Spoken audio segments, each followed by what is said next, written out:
All right, so tonight we're going to talk about defensive zone positioning, okay?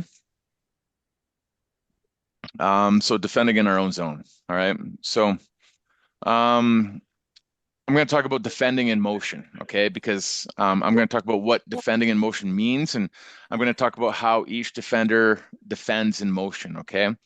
One thing that I want you guys to do is I'll record this presentation and you guys are going to rotate positions throughout the course of the season.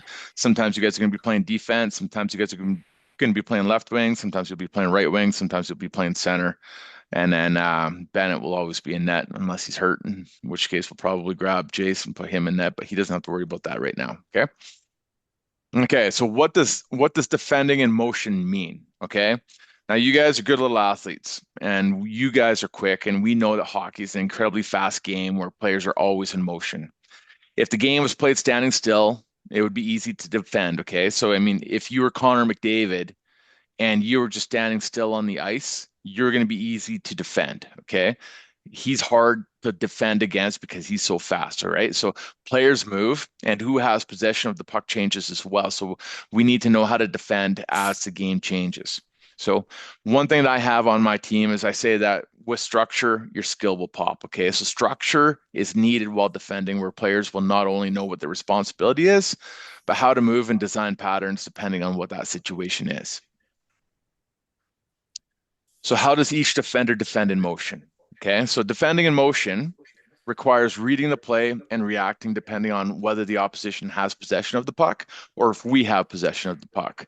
There are an infinite number of potential outcomes, okay? Like no game is the exact same. Every time you guys step on the ice to play a game, it will never ever be like any other game that you've played before. They might be similar, but no game will be the exact same, all right? So there's an infinite number of potential outcomes. But with time and practice, you guys are going to recognize patterns in both the motion and behavior of the other team and your teammates, and you're going to feel comfortable playing your positions. Okay. So let's start off with the defenseman. All right. So I'll see if I can put little markers on the video here so that if you're a defenseman, you can just zoom right here and you can just kind of identify what the responsibilities of a defenseman are. Okay. So just before we get into it, I'll just explain the legend here. So the blue OF that you see on the screen, we have OF1 and OF2. That's the opposition forward, one and two and three. Okay, so there's going to be three forwards. We're going to assume that we're playing 5-on-5. We've got LW, which is our team. It's the left winger. RW, which is the right winger. RD is the right defense. LD is the left defense, and then we have a C for centerman. Okay, so that's just a legend. All right, so defense want to make sure that the puck does not enter the house. And so the house is this green polygon that I have drawn on here. Okay. That's where the high danger opportunities are going to happen in the game. All right. So the defense want to make sure the puck does not enter the house. And the defensemen are to make sure that the opposition players aren't left open in front of our net. Okay. But sometimes the puck will move from side to side down low. In this situation, I had the puck down here in the corner. Okay. And in order to regain possession of the puck, the defenseman may have to leave their spot to check and or retrieve the puck. If they do this, their partner will look to cover their partner's position. This is what's going to look like. Okay, so in this situation, we're going to have the puck move. Hold on one second here. I got a little bit of a lag on my screen here. Um, okay, so in this situation, we've got OF2 that has the puck. Okay, OF2 is going to transition that puck behind the net like so. Okay, so now they have the puck here. Okay, so in this situation, Sammy, who would be the closest player to defend OF2?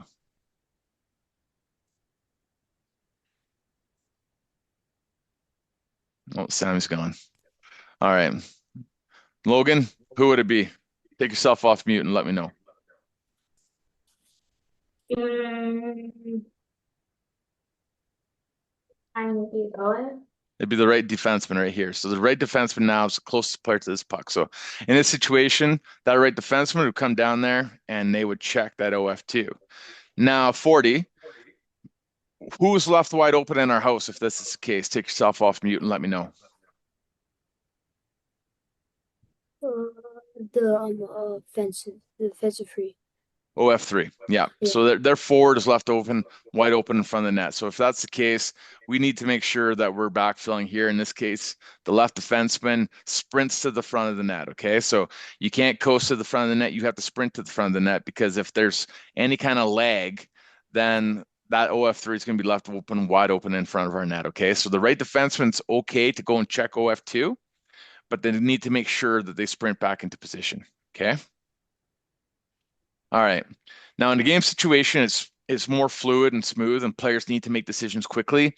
In this case, if the right defenseman leaves the front of the net to check the OF2, the left defenseman needs to sprint to the house, okay, while looking both in front of him and behind him to see where the threats are, okay? So in this case, the puck goes OF2, OF2 carries that puck behind the net, and then in this case, we have the right defenseman come down to check OF2. That left defenseman simultaneously comes into the house to check OF3. All right. We need to make sure that there's always one defenseman in front of our net. And you need to make sure who your defensive partner is. And if they're checking a person in the corner, you need to know that you need to be in front of the net. Okay. Okay. Now let's talk about the defensive zone responsibilities of the centerman. Okay. So if the opposition make it past the defense, the centerman is positioned so that the opposition need to make it past him or her. Okay, they're the next line of defense. The centerman will also monitor the opposition's forwards to support his or her defenseman. Okay, so for young athletes your age, a lot of the athletes want to play center because they want to take faceoffs. I get it, faceoffs are fun, but for me as a coach, one of the things that I really need to know from you is, are you able to tackle your defensive responsibilities when we're in our own zone? Okay. It's not just about faceoffs, it's reading and recognizing whether or not that our defensemen are winning their battles or if they're losing their battles. And if you need to be a next line of support, or if we've won the battle and you can help facilitate the breakout. Okay. There's a lot of thinking that goes on for a centerman. Okay. All right. So what happens here? Okay. So again, OF1 passes the puck to OF2. OF2 carries that puck behind the net. The right defenseman's going to come down here and they're going to check OF2. Now, the centermen, they're not just going to hang out on this side of the ice. They need to move too. In this case, the centerman needs to be the next level of defense for that right defenseman. They're going to come across and they're going to be positioned so that if that right defenseman gets, let's say that it's Logan, okay? Logan's a right-handed shot on our team. Logan's a good defenseman. But let's say that Logan stepped on the puck, okay? Let's say that Logan was in the corner, he's battling. Maybe he steps on the opposition stick. Maybe he steps on the puck and he falls down. That centerman has to be right there, willing to put puck on stick on puck to defend and help, okay? So if Benjamin was our centerman, he would recognize that Logan's in the corner, he's battling. He's like, okay, if he loses the battle, I need to make sure that OF2 is not going to come out of the corner, get a scoring opportunity on our net. I'm going to be the next level of defense. Okay. So that's what that looks like right there. Centerman comes over and helps out. All right. Okay. Now we know, as mentioned before, in the game situation, it's more fluid and smooth, and we know players need to make decisions quickly. If the center needs to read the situation, because he or she will know that OF2 will look to put the puck into the house to better the team's shooting angle, okay? Or OF3 is going to shift to be open in a passing lane. So, I got a question for you guys. In a game situation, let's say that OF2 got the puck and they were going to try to wrap around. What should the right defenseman do?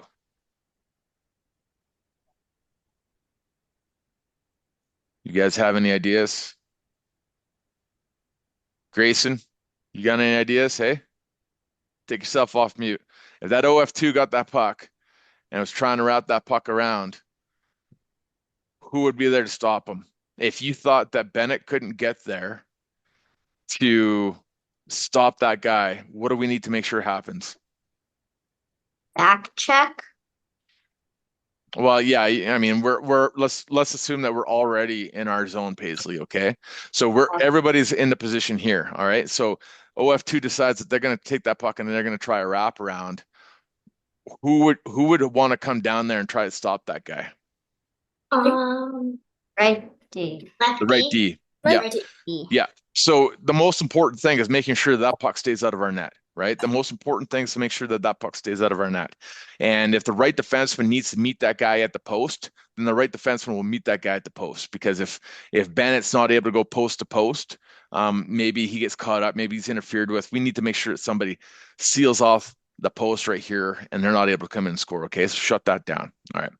Um, okay, so let's talk about just everything being a little bit more in motion. Okay, so um, in a game situation, let's say that the puck goes behind the net, like so. The right defenseman's going to come down, check. Let's say that the OF3 right here shifted to be over here. This is why centerman's really important in our defensive zone. So now that centerman is watching OF2 to see if their defenseman is going to check them, but they're also looking to see who that player is going to want to pass that puck to, and also be able to check that player too in the event that the pass goes to that puck goes to that player, right? So there's a lot of information that you guys have to process simultaneously, right? All right, now let's move on to the wingers here. All right, so we talked about the defensemen, we talked about the centermen. Let's talk about the wingers, okay? So if we don't have the puck, the wingers are responsible for defending the opposition's defenseman. Okay. So in a game situation, more often than not, you're going to see the opposition defenseman situated near the blue line. Okay. And that's typically what you're going to see in U11.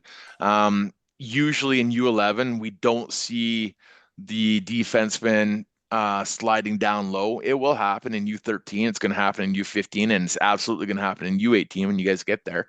But in U11, we'll just focus on defensemen generally staying on near the blue line. Okay, so if the wingers team, we want to make sure that we're covering those defensemen. We want to make sure that we stay below their defenseman, meaning that we want to make sure that we're between their defenseman and our net. Okay, if that makes sense, give me a thumbs up if that makes sense. Okay, big part of it means that you're going to want to have your head on a swivel, understand where your defenseman is, and understand if they're moving, and then also understanding where the puck is and how the play is evolving in the game situation. Okay, so if we don't have the puck, we're responsible for defending the opposition's defenseman. If the winger's team, so if the wingers on our team, if we gain possession of the puck, the winger wants to move to be an option for a pass, okay? Which in U11 typically means moving towards the wall, which is just above the hash marks on the circle, okay? A common mistake that I see wingers make at the U11 level is they move too low in the zone. They don't have a lot of trust in their defensemen and their centermen to win battles down low. And I see that winger move low in the zone. Okay. So if this happens, there's often no pass, no option for a pass, and the puck goes to the opposition's defense. So if you can imagine, let's say Paisley was playing left wing in this situation, OF1 has the puck, Paisley slides down here below the goal line. That would leave their defenseman wide open. That puck goes to that defenseman. They walk in there, they get a high quality scoring opportunity on Bennett. Okay. So I would prefer that our wingers stay a little bit higher in the zone, making sure that they cover off on the opposition's defense. Okay. Okay. All right. So let's have a look here. So we'll just talk about how the wingers are going to move in this situation.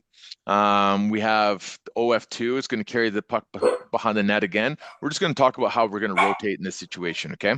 So the OF2 carries the puck behind the net, and we're going to have to move too. Okay. So OF2 is going to move that puck behind the net. We're going to see the opposition defenseman. They're not going to sit there in the middle of the ice because they want to get open too. So in that situation, we're going to see the opposition defenseman probably slide over to the wall as well.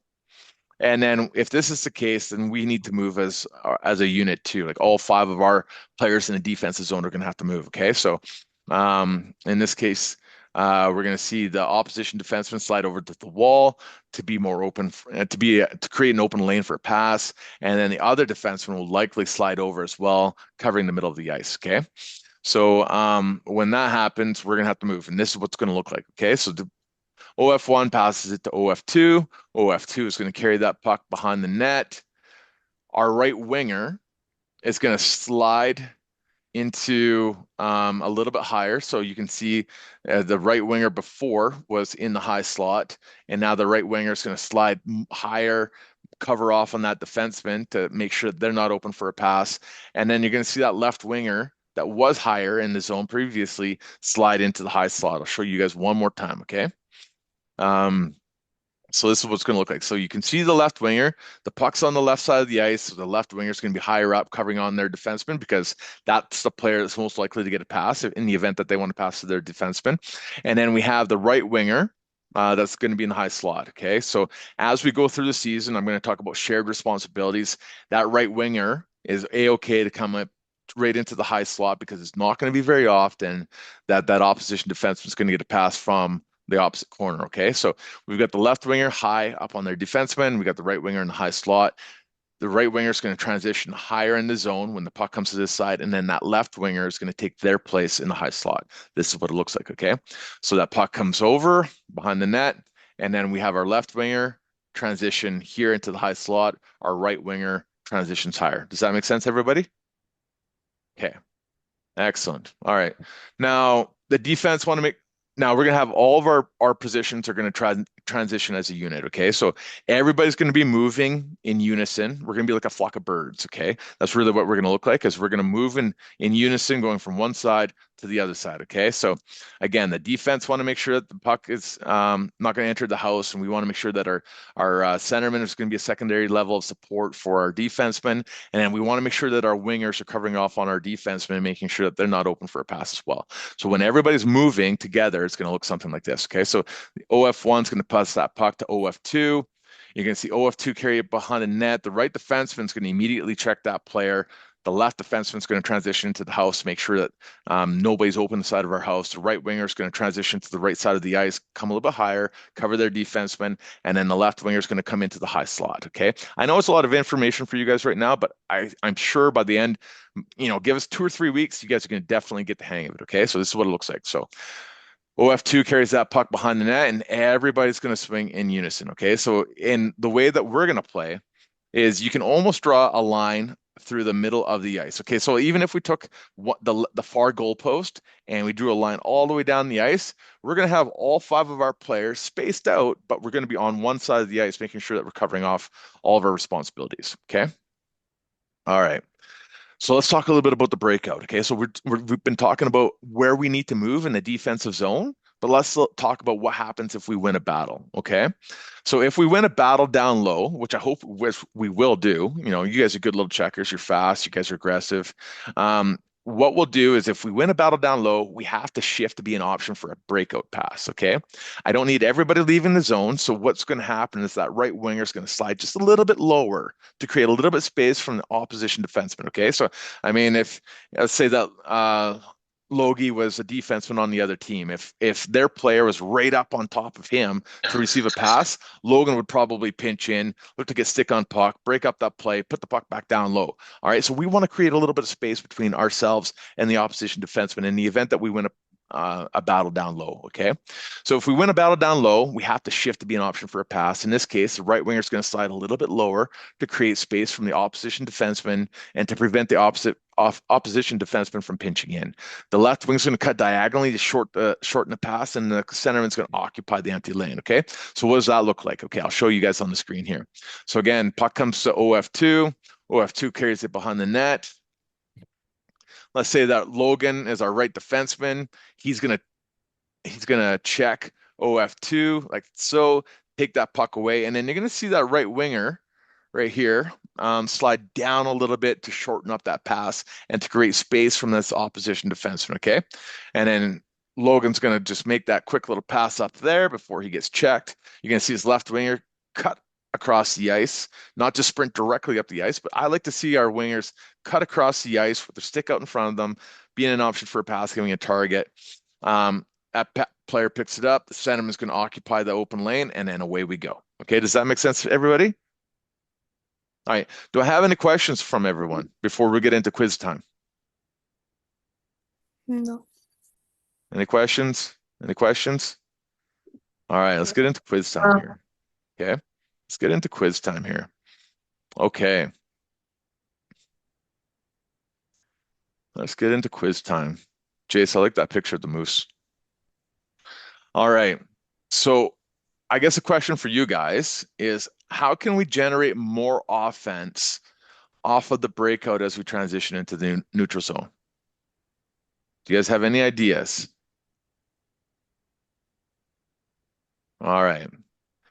Okay. So I got some ideas for you guys here. Okay.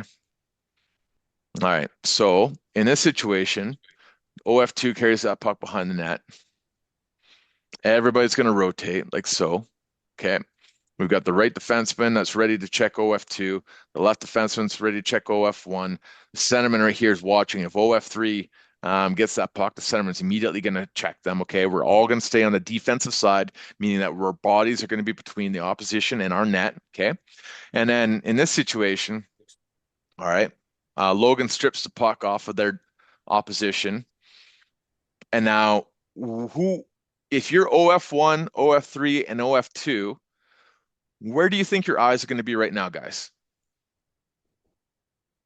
Who, which player do you think all those players are going to be? Grayson, which player do you think OF1, OF3, and OF2 are going to be watching right now? Probably in the right defense, and then once he passes, they're all gonna look at the right wing. They're all going to look at the right winger. So if that's the case, and they're all moving towards this guy, this left defenseman right here, if they wanted to, they could probably jump into the play. Okay. So that puck goes up to the right winger, left winger cuts across, picks up that puck, and away they go. Okay. But so what I don't mind and what I advocate on my teams is even though you're a defenseman, it doesn't mean that you don't have to, you can't jump up into the rush. Okay. Can you guys name one player in the NHL that's actually pretty good at jumping into the rush? Tell him, car. Cale Makar, exactly. That guy is doing very, very well in the NHL by jumping up into the play. Okay. All right. So what would that look like? Let's show you guys right now. The OF2 takes that puck, comes over. Logie says, no, no, no, no, no, not on my watch. Takes that puck up of off of OF2, passes the puck up to the right winger like so. Maybe that's Felix. And then that left defenseman is welcome to jump in. Okay, so that left defenseman is going to have to watch and make sure that, that puck is going to get across that blue line. But if it's very clear that we're going to be able to break out, that left defenseman can start coming out and then sprint up on the weak side to help generate offense for our team. Okay. All right. Now I've got another question for you guys. It's going to be, what do we do if the defenseman on the opposition's team is pinching in? So let me show you guys what that scenario is going to look like. Okay. So OF1 passes that puck to OF2. OF2 comes around. Again, we've got Logie, who's really good at checking players, takes that puck off the player. He looks up to the right winger, Felix, but all of a sudden that opposition defenseman has pinched down. All right. Should Logan pass Felix that puck if that player's right on top of him right now? No. No. If the player's already checked, if there's already a guy on top of that guy, we don't need to pass him that puck. All right. So Logan, if he wanted to, he could take a little bit of space and he could try to do another play. Okay. So what do we think he would want to do in this situation? All right. Because we know that opposition. So let's say Logan has that puck. If Logan took the puck off that their team, all right, and we know that immediately the other team's going to aggressively try to take that puck back. And so they're going to come towards him. And who would that free up? The centerman. The centerman, right? So all of a sudden that centerman is open. So you guys can understand if you want to play center, there's a lot of things that you have to process. Okay. Number one, you have to think, how can I be a secondary level of support for my defenseman in the event that maybe they step on a stick, maybe they step on a puck, maybe they fall down? We can't allow the opposition to freely get to our house. Okay. Everything's got to be a battle against our team. All right. Then the centerman is also looking, saying, okay, well, I mean, who's the other forward? All right. If their forward has the puck and they're going to pass the puck, where are they going to pass it to? If it's going to be another forward, should I be that guy there to check that guy? And then number three, how do I time it so that if we do win a battle, I can keep the play in front of me and I can also time it so that I skate into a pass in the event that it comes to me. Okay. You guys can understand how it's tricky, right? So I agree. I agree with Logan. All right. So Logan said, you know, if I'm getting checked right here, I'm going to look for the centerman, all right? So the centerman's going to be open for a pass. So what does that look like? Okay, so the puck goes to OF2. OF2 comes behind the net. Logie checks that guy, takes the puck off of that guy. The opposition says, we don't like that, and they immediately try to check him. But then we can just pop that puck up to the centerman, and now that centerman can take off too. Okay, does that make sense, guys? So if you're playing center, you can be part of the breakout too. We don't always have to go up to the wing. Sometimes we can pass that puck to the centerman. There's going to be multiple options to break out a lot of the time. Okay. And then we can pass that left winger, and then we break out. In this case, that left defenseman jumped in. Okay. Okay. That's all I had for tonight, guys. Do I have any questions from anybody? I know it's a lot.